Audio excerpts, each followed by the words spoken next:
Story 1. My friend's husband's stepson discovered her affair and blackmailed her for sex, so now she's sleeping with him too. My friend, Sabrina, who's in her mid-30s, married her husband Dave, 44, 10 years ago, and got together 14 years ago. They met when she was 22. At that point he had 3 kids. The oldest was 5, Dylan, the middle was 3, Elsa, and 1 recently born Jordan. The mother of Dave's children, Emily, died in an accident before he and Sabrina met, but her parents took care of the kids a lot at the beginning of their relationship. Since I've always been so close to Sabrina after befriending her in college, I met all her stepkids soon after she started dating Dave and continued to see them all regularly. The kids were cute, and Dylan was positively cherubic. He was a delight, a sweet, gentle, sunny, and considerate child who seemingly had a high amount of empathy, showing kindness to everyone who interacted with him. He was the one who most resembled his mother, with jet black hair and blue eyes, whereas his siblings looked like Dave, blonde-haired and brown-eyed. Dylan was adorable and took a shine to Sabrina immediately, and she absolutely loved him. His sweet nature didn't last forever though. Sabrina described it like a switch had flipped in Dylan overnight, and he seemed to have changed. Almost like he wasn't the same child anymore. Sabrina cried about him nearly every time we met up, and it upset me too, how that angel of a child had suddenly become so sullen, hateful, and cruel. Pretty soon, Emily's parents stopped taking care of Dave's kids and moved out of state, something that shocked everyone. Sabrina and Dave both suspected it was because of Dylan. Dylan got expelled from many schools due to misbehavior, mostly violence. He was bullied for a while for whatever reason and that enraged him. He'd start fights with the other kids constantly, which several times resulted in the other person needing hospitalization. He'd torment teachers and students with messed up, well-thought-out schemes, commit truancy, break into cars, vandalize things, you name it. Sabrina tried her best to show him all the love and nurturing she could and went out of her way to spend time with him. They'd go out, play video games together, and seemed to have an all-right relationship. She had a good upbringing and wanted him and the other 2 to have the same. Even though he would still be somewhat nasty to her, he wasn't nearly as bad with Sabrina as he was to the rest of his family while he grew up. He became popular in school as he got older and was well-liked due to his charisma and talent in sports, even though he wasn't a nice person. After he broke into and stole the principal's car, a Mercedes, taking it for a joyride and torching it, he landed himself in juvenile detention for 6 months. When he was released at around 13 years old, Dave became extremely heavy-handed with him and eventually sent him to military school after he rebelled. The final straw was when Dave found out that Dylan was involved in the street outlaw scene to earn money, even though he was well under driving age. Sabrina wasn't happy about him being sent away from his family, but he still was. There was plenty of drama in the beginning, but he eventually settled down and proved to be incredibly intelligent. Dylan thrived in such a strict environment and became disciplined and extremely hard-working during his time there. Sabrina wouldn't stop ranting about it when he was made first captain, a title recognizing academic excellence and leadership skills within his academy. He visited a few times a year and came home when he graduated at 15. That was around 4 years ago. Since then, Dylan has joined the National Guard and is in college for engineering. An extremely ambitious and high-achieving student, he attends college a few hours away and comes home occasionally to see his family, but his priority is his studies. Sabrina would have liked to see him more. She loves all her stepchildren but has a soft spot for Dylan after everything he'd been through. She talks about him a lot and is very proud of him. The past 6 months or so have been stressful for Sabrina though. Dave's been coming home late and has been strangely cold with her. She's never had to deal with anything like that before, and it has been hard for her to navigate. Sabrina doesn't work. She's never needed to since Dave comes from money and owns a successful business, but she does volunteer. That's how she met Mike, 42. She volunteers at a hospital since she'd studied health in college, and Mike's a nurse there. She would talk about him to me a lot, about how handsome and kind he was, how much they had in common, but he is also married so she knew not to cross that line. One night after a particularly bad fight with Dave, she went for a walk and phoned Mike, who picked her up and they went to a bar. She didn't have any motive when she agreed to see him, but they ended up going to a hotel and hooking up, beginning an affair. This went on for a few weeks. I didn't necessarily agree with her actions, but knowing the person Dave was starting to become, I can understand. Sabrina was careful, but not careful enough. She and Mike went to her house the other week as the kids weren't home and Dave was out of town for the night. Unfortunately though, Dylan had come home from college a few days early and caught them. His smile dropped so fast when he saw what was happening. He was shocked and didn't say anything, just left the living room where Mike and Sabrina were having sex and took off in his car to go to his girlfriend's. She texted him, pleading with him not to say anything and told him that she'd stop seeing Mike. Dylan was dismissive and barely responded. It's not as if he even likes his dad much and their relationship wasn't good, he was far closer to her, so to Sabrina it looked like he wouldn't care, and in a way she was right. This is where it gets messy though. When Dave came home a day later, he threw a party to celebrate the expansion of his company and invited his colleagues, family, friends, Sabrina's parents, who I'm also quite close to, and myself. Dylan had arrived earlier than me with his girlfriend, a very pretty Christian girl called Ella, and he was acting strange by the time I'd gotten there. He wouldn't stop staring and smirking at Sabrina, who seemed very uncomfortable. Sabrina was always very positive and happy, so it was extremely noticeable when she wasn't herself. While Dave was flirting with various people, including me, Sabrina busied herself with kitchen duties and tidying. Dylan began following her around. When I went to the sunroom to escape Dave, I was approached by Maxine, Sabrina's mother. She told me that she saw Dylan saying something to Sabrina in the hallway beyond the kitchen as he had her pressed against the wall. She was crying and it looked like he was threatening her. Dylan had always scared Maxine, so she left without saying anything to come get me. I agreed to find out what was going on. I eventually found Sabrina sitting by herself outside, staring at the pool, her face red from crying. She seemed surprised and told me to go back inside, she just needed a minute. I sat down and gently told her what Maxine had seen, and that we were worried about her.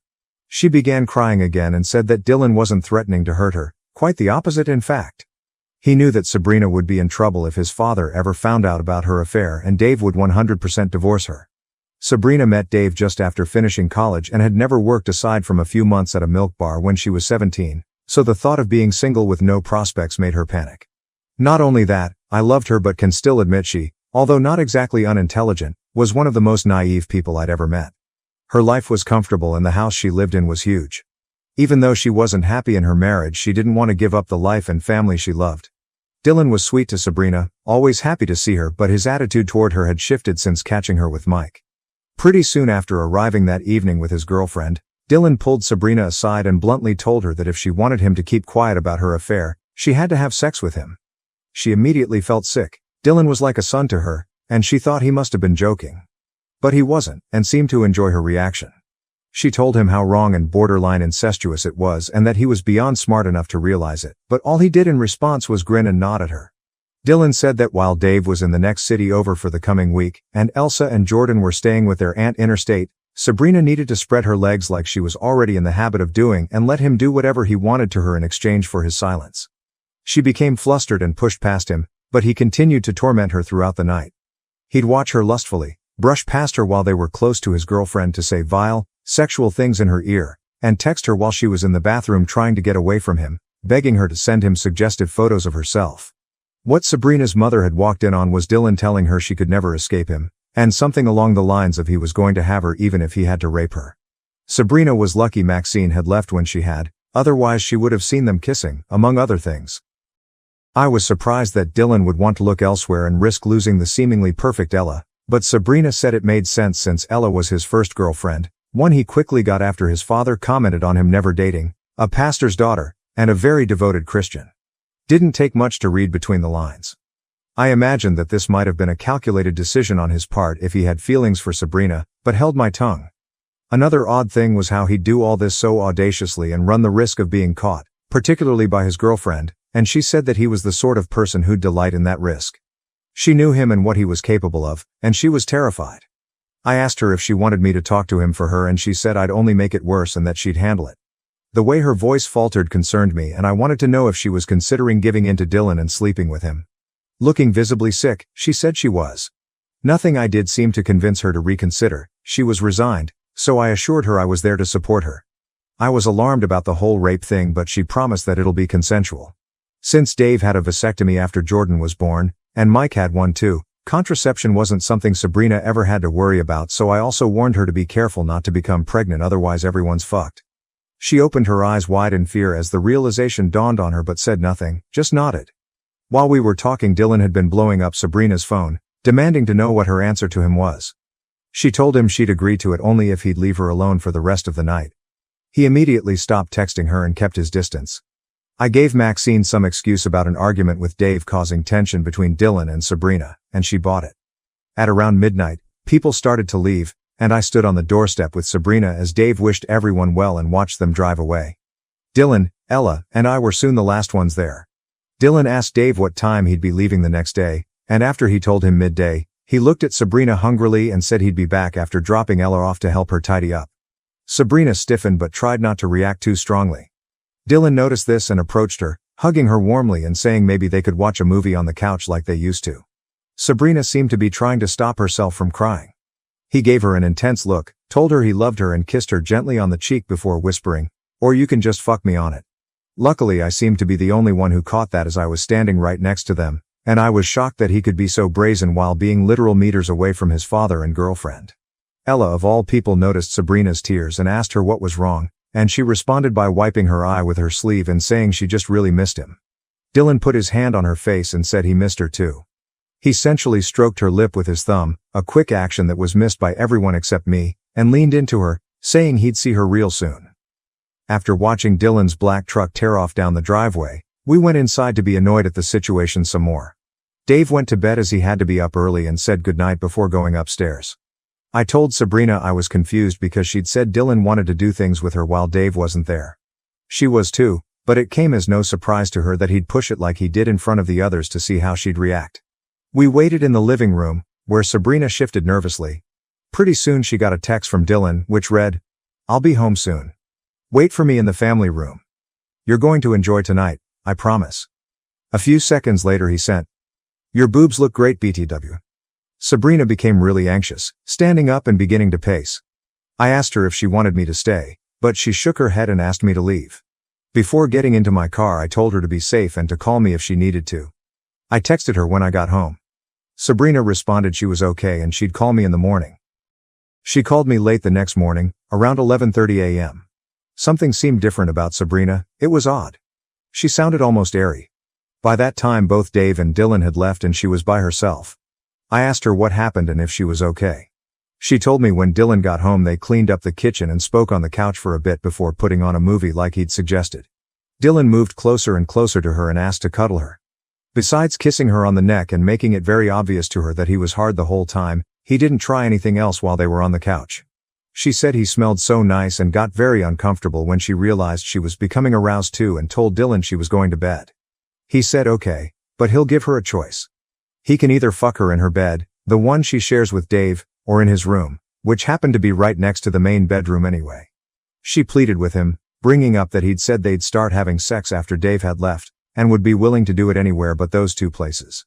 He raised his eyebrows at her and shook his head, and she realized she was at his mercy. They argued as they walked around the house and she told him she hated him and hit him several times, something she wasn't proud of, but he was getting under her skin. While crying, she eventually agreed to sleep with him in his bedroom, and they did it. When he was finally done with her she went to bed, where she cried herself to sleep. She was ashamed, not because she felt bad for cheating on her husband with his son, but because of how much she enjoyed herself. Dylan had left by the time she got up at 10, and Dave was getting ready to leave. Sabrina asked him where Dylan went and he gave some nonchalant reply about picking up his girlfriend and taking her to the movies. She felt annoyed at how he was treating them both, and was surprised he hadn't tried to contact her at all. She hoped that maybe he'd woken up to the fact that what they did was wrong. However, he texted her soon after Dave left, saying, "I'll see you tonight. Wear something pretty. By the way, I know you loved what we did. You tell me how wrong it is, but I've never made anyone come as hard as I made you last night. Oh God. I can't get that look you were giving me out of my head. I'm always right, aren't I?" Sabrina hated herself for it, but part of her felt relieved he wanted to continue. She couldn't wait to be alone with him. Even so, something else bothered her, and she texted Dylan, asking him to buy her a Plan B while he was out. He didn't respond. Story 2. AITA for asking another woman's number in front of my girlfriend and telling her to get her insecurities in check. First time ever posting. Normally I just read the stories and never thought I would be posting, but here I am. Sorry for the throwaway account, but I want my snooping account to stay the way it is. If I do anything wrong, I'm sorry in advance. I'm writing based on what I read before and how it was written as well. Sorry for the wall of text below, basically as my title says. I, male, 29, asked another girl her number and email address information of my girlfriend, female, 28. She freaked out for no reason and I told her to get her insecurities in check. I know how it sounded, but let me explain. Last week Monday, I started training. The company I work for sent me for training on tender documents and everything pertaining to tender documents, the requirements, scope, BOQ, format, qualities, everything, basically from the ground up and more in-depth training as my current knowledge as well as the evaluation of the contractors responding to the tender document. In total 10 of us from the company were selected to do the training. It's one person from each of the branches we have across the country. Luckily the training is conducted in our city so I don't have to travel. The training was going well but this past Friday all of us were put in 2-person teams to write a tender document from the ground up for the building of a 4-story multi-unit condo. All of us in this course have the basic knowledge to write a tender document but our lecturers wanted to have an accurate account of our current understanding of all the procedures to assist us better as she said what I understand someone else will struggle with and vice versa. I was put in a team with Jessie. From the jump I'm going to say Jessie is a beautiful girl not going to lie and say anything or something else just to make the situation play out in my favor. Our assignment was given to us at the end of Friday and we were told we have up until this coming Friday to complete as much of the tender as possible. Anyone that has worked with tender documents will know this is almost impossible because of all the information that needs to be obtained for the document. After the day was done, Jessie and I were standing outside talking. I was waiting for my girlfriend Andrea to come and pick me up. Her car is in for repairs so every morning she dropped me off and went to work in my car. When she arrived I introduced them to each other and gave a brief explanation that we will be working together on the assignment. As I wanted to leave I remembered that I had no way to coordinate with Jessie on our assignment. I asked her for her cell number and email address so we could collaborate with everything. Sorry for the back and forth below. On our way home Andrea was completely quiet and shut down every attempt to talk to her about anything, her day, what she did. When we got home I made a suggestion that we go out to eat and do some fun but she shut that down. I got a bit irritated because every attempt to talk to her was just shot down and she refused to engage about anything. I asked her what was wrong and told her to not say anything because something was clearly wrong and her just completely ignoring me and shutting me out for no reason is going to cause a fight and I don't even know what the hell is wrong in the first place. She responded like you don't know. I said I genuinely don't know what is wrong as everything was fine 20 minutes ago when she picked me up. She shouted that I was disrespectful for asking a girl in front of her number. I said so. I explained to you that we are working together on this. I need to work with her on the assignment given to us. It's for work. Something I need to do for no other reason. I'm not going to flirt with her or ask her out. That never crossed my mind. She asked how it happened that we got put together on the assignment. I told her the person training us did. She said I should call the trainer and ask to be reassigned to a different person because she doesn't want me to work with a girl like that. I asked a girl like what? I don't know her personally outside of the training. Fuck, I don't even know her age and she knows her less than I do. So what is she meaning with a girl like that? She said, a girl that looks like that. I asked her is this about her looks? She didn't answer me and I asked again. She shouted back yes, I don't want you near someone that looks like that and now you have her number in your phone. I told her, I love you, I want to be with you, I will not entertain someone else like that and if she crosses any lines I will immediately report her and inform the trainer and ask to be reassigned but not before that as accusing someone of inappropriate behavior in this industry is taken very seriously and you will be blacklisted if you are found to be guilty and I will not do anything like that to someone that has not done anything wrong in the first place. If I ask to be reassigned I will have to give a reason and I will not make up a reason. She started to shout at me again saying if I really love her I will give her this as assurance and not work with her. Not proud of this but I raised my voice back at her. This is the first time I have ever done that in our 4-year relationship. I told her get your fucking insecurities in check because that is what will be breaking us apart not another woman. You have had a problem with every other woman that you think looks better than you in my vicinity and you make it my problem in the end even though I have never given you a reason to doubt me. I was super pissed at that moment and I asked have I ever given you a reason to doubt me? She had tears in her eyes and asked if I meant what I said. Again I shouted my question asking her if I have ever given her a reason to doubt me. She said in a low voice no, I haven't. I asked then why the fucking mistrust are you cheating on me that you think I will do the same? She had tears on her face and looked like I punched her. She immediately grabbed her phone and offered every device she has for me to go through to check. She said she has never cheated and will never cheat. I am welcome to all of her things anytime. This is where I think I turned into the asshole. I said, if that is not the case she need to get her shit together and seek help for whatever is wrong because I'm done dealing with these issues that are put on me, but in her head. I don't know how to fully describe it but I was hot with anger it felt like my head would explode. She tried to hug me but I told her to back off and just leave me alone to cool off. She ran off to our room and I could hear her cry. This broke my heart to hear but I was too angry and the anger took over. I left the house and took a drive. It's been like this since Friday. I have been sleeping in the spare room since then. She has asked me to go to bed with her but I'm not interested. On Sunday I had a talk with her and told her to go and see a therapist to help with these issues. I truly love her, but she is making it more and more difficult. Luckily she hasn't tried to call the training company and complain. I have heard her on the phone with her sister to get advice on how to fix everything, and even her sister told her she is crazy and needs to see a therapist. She has sent me a link of her searching for a therapist, and I did tell her this morning I'm proud that she is seeking help. She asked if we could go back to normal. I told her no, she needs to work on herself first and then we can talk about ourselves and fix what is broken. She went into a panic attack thinking I'm breaking up with her. I got her to calm down and told her no, I do love her and want to stay, but I don't see that with this current version of herself, that she became this jealous person that goes into hysterical mode when someone else she thinks looks better that her is just close to me, as it has become too much for me. She needs to work on herself and I will help with that, but if I don't see a change with her behavior then we will need to go our separate ways. I got a couple of texts from her mother today calling me an asshole for what I said and throwing her daughter insecurities in her face. I sent the text to her and said this is not the way to go about fixing anything, and she responded with screenshots of her own. She asked her mother for advice and detailed what happened. She was truthful, but her mother just stuck to what I said and not what she said, so yay. This is where we are. AITA for what I said. Edit. I see this coming up. I have been dealing with this exact issue with every woman my girlfriend thinks looks better than her the last 3 years. This isn't the first time, and I have tried a lot over the last 3 years and I'm just at the end of my rope. All other methods to help her haven't helped. Couples counseling before hasn't helped, so my stance is now she needs to fix her insecurities with an individual counselor first, then we can go forward. Story 3. I have a bad feeling something is going on between my younger sister and my husband. Part 1. I, Rachel, female 30, have been married to my husband, Ryan, male 32, for 6 years. We have a really strong relationship. I would say the usual couple drama through our years, but we have grown from it and have a loving relationship. All was well until about 8 months ago.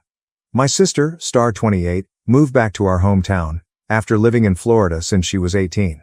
Her long-term boyfriend dumped her and moved to a new city, leaving her destitute. The circumstances behind their breakup are still largely unknown. When my sister returned, she told us that he had been cheating with men.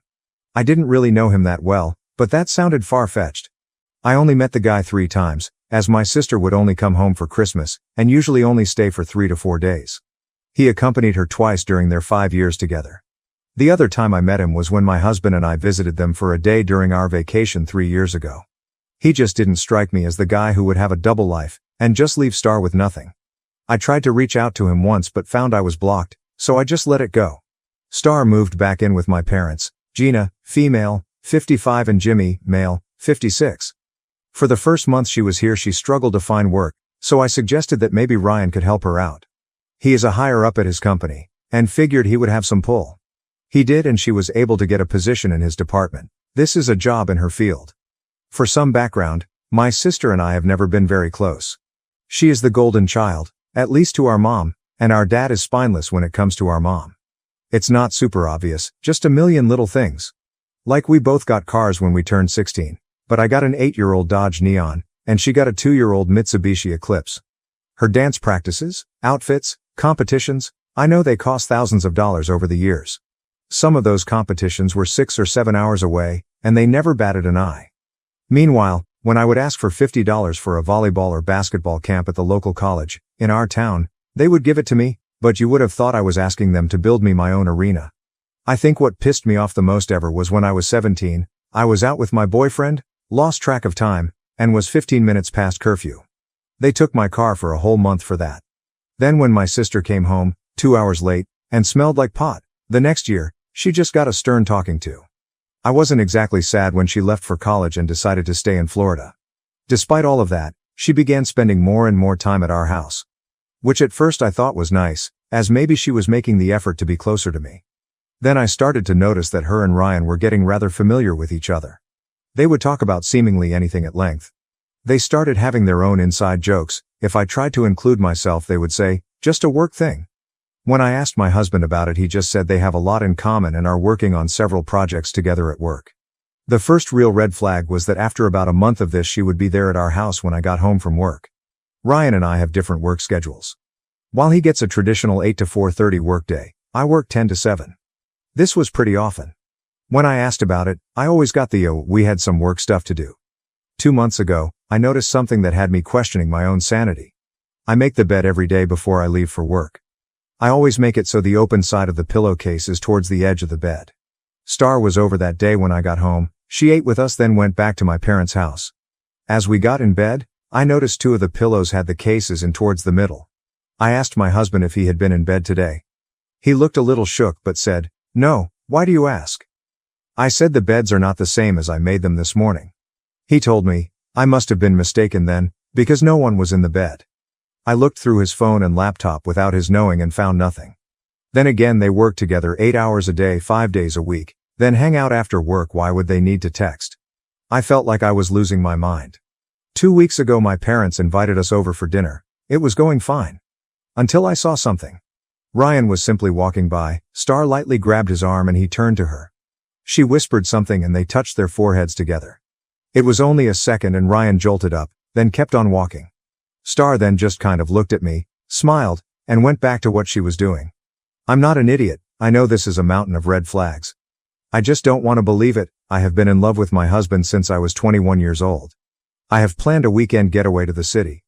I'm going to ask him about things there. I really hope it's not what I'm thinking. Part 2. You were all right, and my world is destroyed. We went on our weekend adventure. It was a nice Friday night. We had drinks, we danced, we were intimate. The next day we had more planned, and I almost didn't say anything. Really thought he couldn't be doing that with her and this with me. I was so wrong. We were almost ready to start our Saturday, and I point blank asked him if he was having an affair with my sister. He teared up and said, yes, he was. My heart was crushed. I asked him why. He said he was sorry, he didn't mean for this to happen. They just clicked and before he knew it they were kissing, then more. I asked if he had been sleeping with her in our bed before I got home from work. He just turned his head in shame. I left at that point. I had nothing with me but my purse and I drove home without him. He got an Uber and arrived a few hours later with my other things. He tried to apologize but I didn't acknowledge him through my tears. He packed a bag and left for a hotel. The next day I told my parents. They already knew. They said they were sorry about what happened. Told me Star had left last night and might not be back for a few days. I'm sure she went to stay with Ryan. That all happened 3 months ago. Our divorce is almost final. Ryan found an apartment to rent right away, and Star moved in with him. I am only contacting him in regards to our divorce. He initially said I could just have the house and the savings. I think this was guilt talking. Then after a few days said that we would have to split the house. I know this was Star in his ear. I had already moved everything out of the savings into a new account, so there was no fight there. Just like that, 9 years of my life are gone. He has no idea what he is getting himself into. She is a narcissist and will throw him away eventually. Star has been exceedingly cruel during all this. A few days after I found out she tagged me in a Facebook post. It was a selfie of her and him giving her a kiss on the cheek from behind. The caption read, "Feeling loved." It was disgusting. I logged out of my account and deleted the app off my phone. She texted me about an hour later saying, "Sorry sis, didn't mean to tag you, no hard feelings, I hope we can still be close. You'll meet your soulmate someday too." I blocked her on everything I could think of. My parents haven't been any better. They pretended to be sympathetic in the beginning.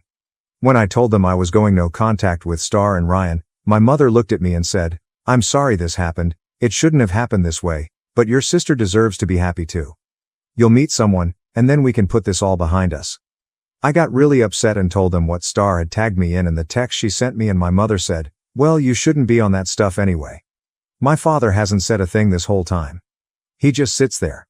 I asked him once what he thought, and he just said, "I agree with your mother." Then I walked out of the room. I am going full no contact with them as well. The house will sell soon and I'm moving to a different state. I am not telling any of my family where or when. I haven't told them that's my plan. I'm just done with all of them. I wish them all the worst.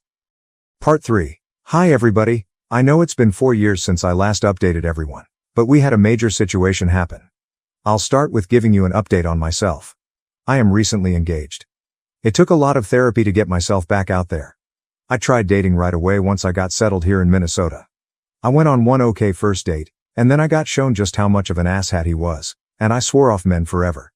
That's when I went to therapy to process all the trauma from the betrayal of my husband and sister, as well the abandonment of my parents. It was a hard year when I met James, male, 37, I'm working on getting over the fact he has the same first name as my dad. James is wonderful. He is a chef.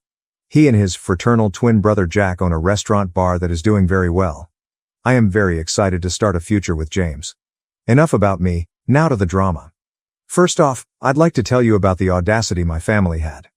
Roughly 9 months after I left. I had been totally no contact, did not tell them where I moved to.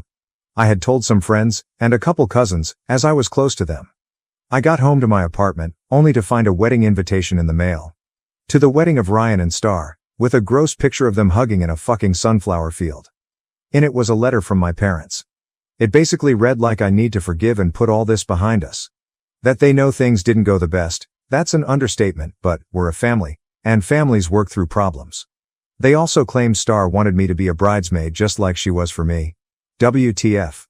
That letter opened up all sorts of old wounds at the time, and my therapist got a lot more business. Today I find it hilarious, but then not so much. I did not respond at all. The only thing I did was figure out which part of my extended family let my ex-family know my address and cut them off as well. That brings me to the most recent drama. Last week Ryan of all people showed up at my apartment. James and I do not live together, but that will be changing soon. He looked good, like too good, as if he was trying to look his best when he showed up. I asked, "What do you want?" He said, "I just want to talk. I'm so sorry for what I did. Star and I are divorcing." I figured out she was unfaithful our whole marriage. Surprise, surprise. I don't expect you to take me back, but we should talk and get some closure for both of our sakes. I did a double blink. He has lost his mind. I looked him right in the eye. No, I give you no closure. You made your own bed. Did you really think that golden hoo-ha of hers, that I'm telling you has had more visitors than Holiday Inn, was suddenly going to put up the no vacancy sign just because you put a ring on it? You're even dumber than I thought. I forgive nothing. I want nothing from you. I don't care. I'm better off now. And that will always be the case. You can go to hell. Then I turned and went back to my apartment, locking the door behind me. I immediately called my landlady, who is the sweetest old lady in the world. I've gotten kinda close to her over these 4 years and she knows about my previous marriage. Ryan was still just loitering out in the hallway. A few minutes later her 2 nephews that help maintain the apartment grounds were there letting Ryan know he was not welcome here, and was on a banned list. If he returned the police would be called for trespassing. I was hoping that would be the end of it, but it wasn't. I have a fairly easy 9 to 5 work schedule now. Because of that I go to the restaurant almost any night James is managing. I don't get in the way, just hang out and enjoy the few minutes here and there he can give me. I've become good friends with a lot of the staff, which include a lot of James and Jack's family, and it's really the family environment I always wished I had. I am there the next night, when Ryan walks in and just comes and sits at my table. It was a slow Tuesday night.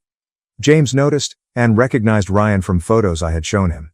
He immediately came over to check on me. Ryan stuck his hand out. James just looked at it then said to me, "Want me to kick him out?" I said, "Not yet. I got a question or two."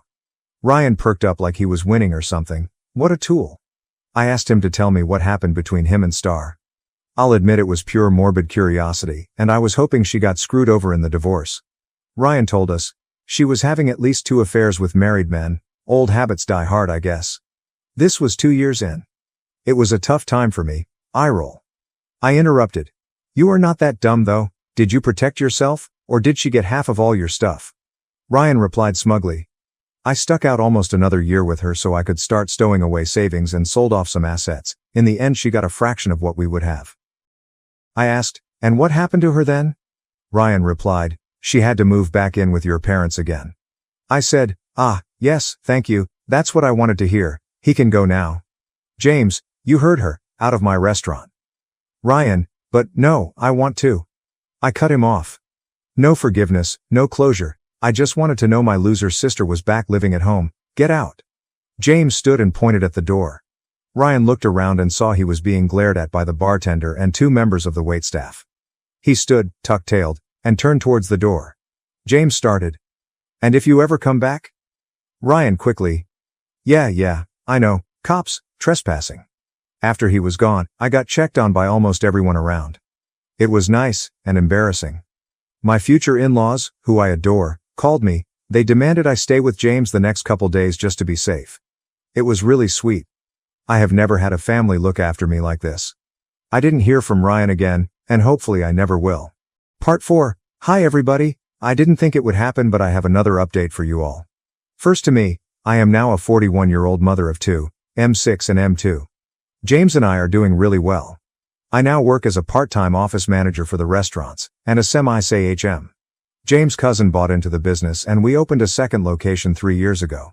It's been a lot more work, but with the three of them staying heavily involved in both locations, we are successful and it affords each of them some level of personal time. It wasn't ideal, but I'm pretty sure I got pregnant staying with James when his parents demanded I do so after my last posting. They now joke they always wanted to be grandparents and it was all part of their plan. Now for the update. After the last time when Ryan tracked me down, I figured it was only a matter of time before my parents or sister showed up. It didn't happen right away. I eased up some as I felt I had a full support system and rejoined social media. I stayed no contact with much of my family, including extended family, but I also didn't have any illusions that they wouldn't be able to find me if they tried. It wasn't until after our first was born that I got my first message. It was from my mom. She gave a half-hearted apology, said something about forgiveness, and inquired about her grandson. I was just going to block her, but the implication that my child was her grandchild I found insulting. So I replied, "You do not have any grandchildren, I am not your daughter, and thus my children have no relation to you. If you want grandchildren, then you should encourage Star to get out there and do what she does best." At that point I blocked her. She made new accounts and tried contacting me for a while, but I always just declined or deleted any requests or messages. That brings me to the recent drama. I was getting bombarded with requests, messages, etc. to contact them. I read some and it was a sob story about missing out on the grandkids' lives and wanting to make amends. I really didn't care. I had no intention of ever including them in my life again. Then the more shocking thing occurred. Star started reaching out to me. She wasn't saying much other than she very much wanted to speak to me. After this went on for about 3 weeks, I agreed to a Zoom meeting. Just me, no kids. When it started off, they kept asking to see the kids. I was steadfast that it wouldn't happen. They had 3 grandparents and that was it. James's mom, dad, and grandma.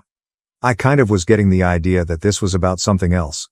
Star looked kind of terrible, and my parents were looking old and tired. As we started to talk, they began apologizing for everything that occurred. Even Star, she said she was wrong to do what she did, and that she wishes she could have her sister back. That was a laughable thought. Mom then took over and went into her usual garbage about being a family and looking out for each other. When she was done, I just looked at them and said, "Is that all you got? I'm gonna go then?" They yelled for me to wait, and the facade dropped. The real reason was about to come out. Apparently Star has been having health issues for the last couple years. For whatever reason, her kidneys are failing and she needs a transplant. That's why they so persistently tried to get in touch with me. A family member is the most likely to be a viable match. I asked them directly, "This is why you call me? You want me to save her after what she did? My husband wasn't enough, now she needs a body part from me too." My mother snapped. "Stop being like this, all of that was a long time ago?" She began choking up and crying as she continued. "I get it, you hate us, but she is going to die if she doesn't get a transplant soon. Is that what you want? I know you think she wronged in the worst way, but please just this once, can we set that aside?" I got quiet. I wanted to see if they said more. Eventually Dad actually started to talk. "Look, we're sorry for all that happened, but we got some pretty big problems. Between her medical bills and not being able to work, your mom and I are getting older and have our own problems. We have a lot of issues. We need you to come back to Missouri and see if you are a match, but we also could use some help, or we might lose the house. So you need my kidney and my money," I said. "Don't put it like that," he replied. Star chimed in, "Please, just come home. I need my big sister. I don't want to die. Can you just come and see if you're a match? If you're not, we will never contact you again." I told them I needed to think about it, do some research tonight. I will tell them tomorrow. I ended the call and went to speak to my husband. He told me he supported me 100% whichever way I went, then asked if we should all travel as a family or if he should just come. I said no to both. I was going to go, and I was going on my own. I let my former family know I would get lab results here in Minnesota, and if I was matched I'd come there and we could talk about everything else then. About a week later I got results and it appeared Star and I were a perfect match. I agreed to come back home to St. Charles. By the time I arrived, Star had begun to have some issues and needed to be admitted to the hospital. This got everyone off my back about meeting for dinner, as I had no intention of doing anything social with these people. Especially since any time they seemed to have a free minute, my parents were inquiring if I had thought about helping them get caught up on their financial struggles. They managed to stabilize Star. I went to meet with these doctors that would do the transplant. They began going over everything with me, and I said I'd like to have this conversation with everyone. We all went to Star's room. My parents were already there. The doctor began explaining the situation. Star had maybe 6 months more without a transplant. They went over the process with us all, and made a huge deal about how perfect of a match I was, that the likelihood of finding a more viable donor was minuscule, and that the sooner we scheduled the surgery the better. I then walked over to Star and took her hand. I gazed into her big brown eyes, and told her, "Did you hear that? I am a perfect match. Essentially, I'm the only person who can save you. And I'm not going to. You are the most vile narcissistic piece of gutter trash I have ever known. I only came here so you would know the one person who could keep you alive is the one person you have wronged the most, and now you're paying for that with your life. You're going to die. You should make peace with that." Star burst into tears, and my parents turned to accost me. The doctor and nurse were standing there in total shock. I looked at my parents and said, "Don't even talk to me, and don't you dare ever ask me for anything ever again. The only money I would ever spend on you would be for your funeral, under the stipulation that you be cremated and the ashes released to me. At which point I will promptly deposit your remains in the dirtiest porta-john I can find." Finished, I walked out of the room and never looked back. I'm back home now, my real home, surrounded by my real family. And couldn't be happier. Story 4. AITA for wanting to leave my husband over golf. This is my first time ever posting here. I made this post earlier today and was dragged for writing a wall of text, so I tried to make it shorter. I'm sorry, I'm emotional, and I've never shared anything like this publicly before. Sorry that it's still pretty long. Please be kind. I, female, 38, met my now husband, male, 40, 10 years ago. We've been together for 8 years and married for 5. We both come from big, close-knit families and grew up in neighboring beach towns on the East Coast. I moved away after high school and had 2 kids in my early 20s. After becoming a single mom, I moved back home for family support. My kids and I have been through a lot, but we have an amazing close bond. When I met my husband, my son was 4, and my daughter was turning 6. He had a background that included a long struggle with addiction, but when we got together, he was sober and trying to get his life on track. I was naive about addiction and had no experience with it. He ended things with me at first, saying he didn't want to hurt me. Later, I found out through a friend that he'd relapsed and even ended up in jail. That was his wake-up call, and afterward, he turned his life around. I had moved on, dating someone else for a couple years. When I became single again, he reached out to try and reconnect. He said he had been waiting patiently and bettering himself, hoping for another chance to deserve someone like me. I had never stopped caring about him, so we started dating, but I took things slow. Soon, it became clear that we were deeply in love and meant for each other. After 2 years, we moved in together, and he proposed soon after. He'd asked both my parents and my kids for their blessing, and we got married in 2019, with my children as our best man and maid of honor. I paid for the wedding almost entirely with my savings, with some additional help from both sets of parents. Life was good, but when COVID hit, we were all stuck in a small apartment, and my parents generously helped us buy a house. My husband did not financially contribute to the down payment, so on paper my parents and I own the house together. We moved into our home in 2020, and my husband immediately suggested his dad move in to help with rent and be closer to the family. His parents are divorced and his dad lived a couple hours away. Husband has 2 brothers that live close by and one was expecting a baby, their family's first grandchild. I agreed, and at first, things were great. His dad helped with chores, and contributed financially, and life seemed manageable.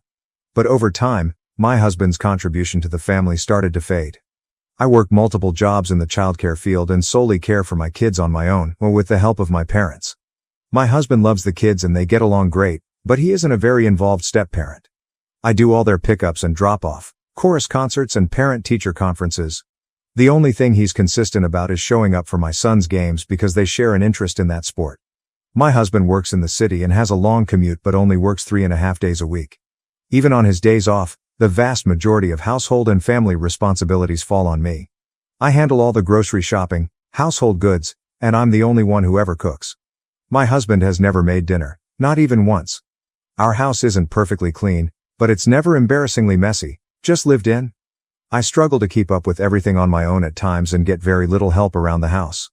Other than that, we have a good, loving marriage and a life we're happy with. No major issues, no infidelity, no major drama.